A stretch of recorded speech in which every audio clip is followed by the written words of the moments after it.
Why do all these relate to dicks? 3 of the 5 relate to penises. Today, we are going to be doing the impossible, and that is ranking every single Sarah J Maas book that has come out until the October 2021, because obviously I cannot predict the future. I've straightened my hair just so I look like Aelin, ready to go into battle, because you cannot tell me that Aelin would go into battle and straighten her hair beforehand, because she has looked good while beating ass. It's been a while since I've read the Throne of Glass series, but I have done some revision just for this video, so I'm excited. Let's get into it. Okay, so we've got like the top ranking. This is like the best of the best, and I've named this rank Fleetfoot, because honestly, Fleetfoot, there is not a day that I don't think about that dog.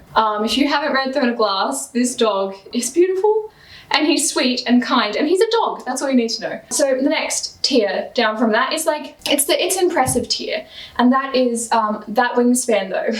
I don't think I need to go into the connotations of that line, so I'm not going to. After that is like, you know, the average tier, like it came what it came to do, didn't do much else, and that category is named a lead, because a lead, at least for the Acotar series, like maybe, oh no, even an Akasiv, pretty average. And next is dick soap. So I don't know whether you guys have heard about the dick soap fiasco, but that was a big deal about a year or 2 ago. There was a subscription box for Acotar, came out with dick soap.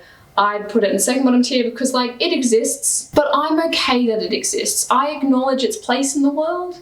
I acknowledge it, bad idea though. And then the last section that I have in store for y'all is young adult section, and I think you all know, if you have read any of the latter Sarah J Maas books, why putting it in the young adult section is just a no-go. So up first, I want to, let's just start with the one at the beginning. So A Court of Mist and Fury. So this is the second book in the Acotar series, as you're probably aware. It's very good. You first get introduced to Rhys at the Night Court. I love them, they are my children, but at the same time I would date them. This book also has Tarquin in it.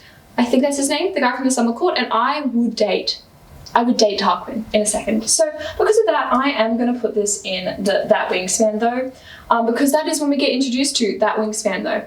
So I think it's only fair, you know what I mean? It's only fair that that goes into that section. Oh, next is A Court of Frost and Starlight. So I'm not as upset about the release of this book as most people were.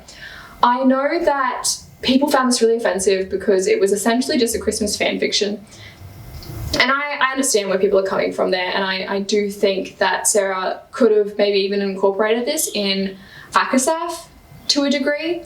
Akasif? But I think it totally could have been incorporated in Akasif. I think it could be incorporated in Akasif. Or like at least flashback to, like there's no need for this book to exist. But I personally didn't have an issue with it. I found it really comforting seeing these characters that I had fallen in love with kind of interacting with the world in a way that didn't have these like really big universal stakes. So personally, I think it does belong in like the lead section, but I think that overall it shouldn't exist in the dick soap section. I just think that it didn't need to exist, just like dick soap did not need to exist, but it does exist. It is in the world. We can use it. I don't plan on using dick soap. Anyway, Acotar is the next one. I think Acotar is okay. I think that in reflection, I think I loved it at first. I loved it when I first read it. It was like this amazing new world by Sarah J Maas, who I already really loved because I'd read like her Throne of Glass stuff. And I was in love with it at the time.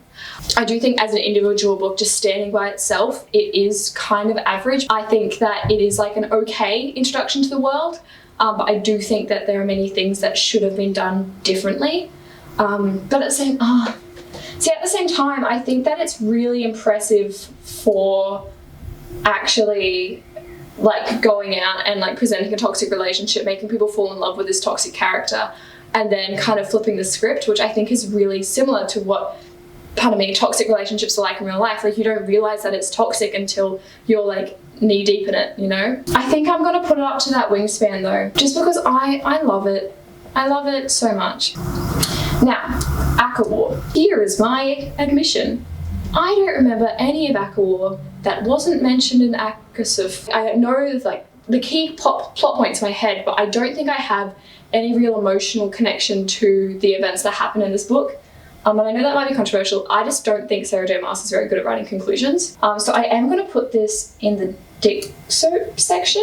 I know that's in the same section as Aquafas, but I remember more of Aquafas, and I think I had a better time reading Aquafas. I like A Court of Frost and Starlight, okay? Sue me. Don't actually. I don't think you could. I don't think there's legal grounds to sue me for disagreeing with your opinion, but sue me. Next up, we have Crown of Midnight. I think it's a lead. I think it's average. It's like, okay, and I did enjoy it. I think part of me did enjoy it because I was very Solarian at the time of reading it. It's not the perfect second book in the series, but it exists. It has its place. You know what I mean? So that goes in the lead. Next is my favorite Sarah J Maas book, okay? I have it right here. I have like dog-eared one of the pages. Oh, got lipstick on it too. I dog-eared one of the pages because this just made me feel so much, and I think the representation of mental health in this book, and I'll say it over and over again, is just fantastic. And I think the fact that, yes, she's healed by a relationship. I'm going into spoilers. I'm not going to go into spoilers. I love this book, and I think we all know what tier it's going to go on. It's going on the Fleetfoot tier. This tier should actually probably be called the Aquasuf tier, but it's perfection. It's perfection. That's like, it makes me warm and cozy, and I just want to, you know, cuddle with it in bed, not for those reasons. Susan. Empire of Storms. I don't think this is a popular opinion. I think the Throne of Glass series got worse as it progressed. I think the first 3 books are very good, and then I think it gets a bit too convoluted. You can tell that it's Sarah J Maas' first venture into this world, and I think that is a downfall of it. So I don't remember much of this book. I do recall that there was a really big battle for most of it, and I also remember my 2 fave bays, Lorcan and a lead. Again, I don't want to go into spoilers, I'm just going to mention names. Yeah, a lot of the relationships, I had a lot more stakes in those relationships. So I think, does this also go in a lead though? I don't think it's same level as yeah. Heir Fire. I was so mad at this book when I read it the first time. Because 1, Solarian. 2, I fucking hate Kale, and he just complained. 3, Solarian. In reflection, that probably convoluted what I thought about it. But I don't think these books have like solidified themselves enough in my mind to warrant anything more than an average. And I feel really terrible because I feel like I'm labeling Sarah J Maas as just average. And she's not average at all. She's very good at creating these lovable characters and iconic characters. I'm not trying to insult her, but in like the context of her own works, this is the ranking. I'm not trying to be insulting. Oh. I'm not trying to be insulting, she says, and then looks at Crescent City on the thing.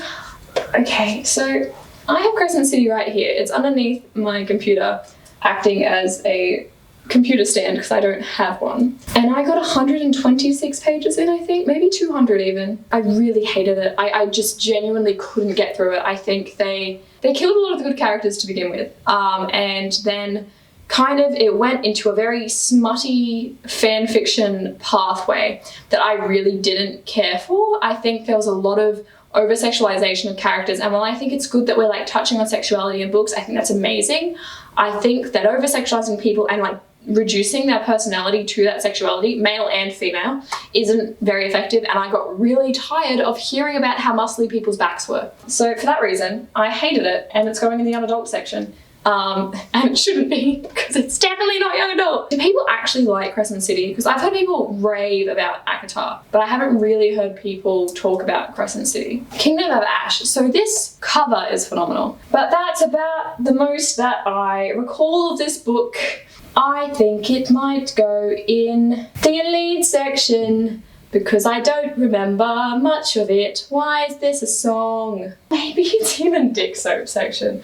I just don't think Sarah J Maas can do conclusions very well. I think that Sarah J Maas should just not write conclusions and just continue writing her series over and over, because I just don't like her conclusions of series. I don't know why. I do know why. I don't remember them. They get convoluted. Okay, bye. Next one. Queen of Shadows. This book broke me. I remember this book. Okay, so I started reading this book. I was going to a pub with my family, and I decided to start reading this book, and the first 2 chapters just broke my heart. It broke me in 2. I really love this book. This book is actually really great. I think that the plotting is really good. She like doesn't tell us just enough so that we're like in suspense and like, oh my god, I don't know whether this XYZ is going to go well. But also it's like still enough to keep the stakes high. One of my least favorite characters get what they deserve, which is fantastic. So I am going to put this in the That Wingspan though, because I love this book. The next one is The Assassin's Blade, which is like the novella collection that Sarah J Maas wrote. I know y'all might hate me for putting this in the That Wingspan though section, and I would understand why. I would get it, because you're saying that The Assassin's Blade is better than all those other books. No, I'm not saying that. I'm not. I'm just saying that Sam is better than all those other men. Throne of Glass. This is going to be entirely for my nostalgia, because I remember getting this book. I remember how hyped it was on BookTube. I remember like the community that kind of gathered around this, and I can see it gathering again, which makes me really happy. This book like so entirely warmed my heart. We were used to having like badass characters with, you know, like the Hunger Games and Divergent and stuff like that, but I feel like this was the first fantasy like world that I had experience that had a female lead. Obviously like Shadowhunters, but that's like a high fantasy, and I don't want to sound like big girl feminist. That's not really my intent, even though, you know, feminism's great. I just want to say that that was like a very empty space, I feel like, and to see yourself in books is really fantastic, and that's why I do think that we need more queer and people of colour in fantasy now. Anyway, for that reason, after that tangent, I do think that it goes in the Fleetfoot section just because of the warmth that I feel personally. Come here. Now, Sally's going to join me for the last one. So Tower of Dawn is the last one, and I remember when Tower of Dawn came out that I was so grumpy and mad, because I was like, why the fuck are we having a book about my least favourite boy? I hated Cale. I hated him before this because he's just so annoying, and there's like, I'm going to not tell anyone information because I'm butthurt that I couldn't get my knob slobbed.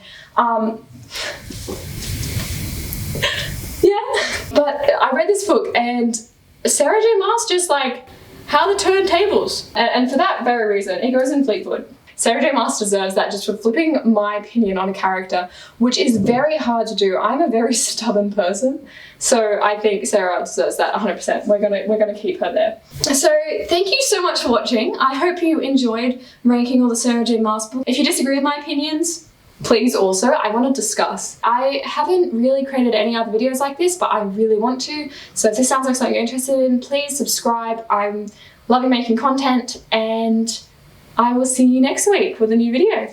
Bye! Sally said bye-bye. Say bye-bye.